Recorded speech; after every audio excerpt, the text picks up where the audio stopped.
விருதுநகர் மாவட்டம் ஒண்டிப்புலிநாயக்கனூரில் 2 சிறுவர்கள் மீது கொடூர தாக்குதலானது நடந்திருக்கிறது. அதே ஊரை சேர்ந்த சிறுவர்கள் கொடூரமாக தாக்கிய காட்சிகளும் வெளியாகி இருக்கிறது. மேலும் விவரங்களோடு இணைகிறார் செய்தியாளர் பாலமுருகன். வணக்கம் பாலமுருகன், விவரங்கள். வணக்கம். விருதுநகர் மாவட்டம் ஒண்டிப்புலிநாயக்கனூர் கிராமத்தில் கடந்த 2 தினங்களுக்கு முன்பாக பள்ளி குழந்தைகள் மூன்றுக்கும் மேற்பட்ட அதே கிராமத்தை சேர்ந்த 2 குழந்தைகளை கண்மூடித்தனமாக கன்னத்தில் தாக்கியதும் தூக்கி போட்டு இழுத்து சென்று அடித்த வீடியோவும் வெளியாகி பரபரப்பை ஏற்படுத்தியது.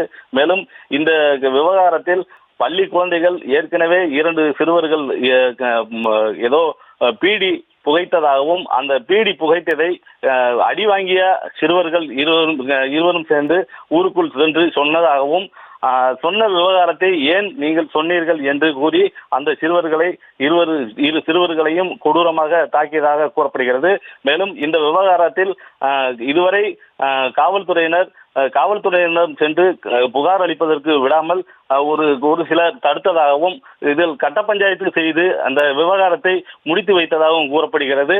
மேலும் இந்த விவகாரத்தில் காவல்துறையினர் இதுவரை நடவடிக்கை எடுக்காததும் கேள்விக்குறியாகியுள்ளது. மேலும் இந்த விஷயத்தை காவல்துறையினர் தீவிரப்படுத்தி நடவடிக்கை எடுக்க வேண்டும் என கோரிக்கை விடுத்துள்ளனர்.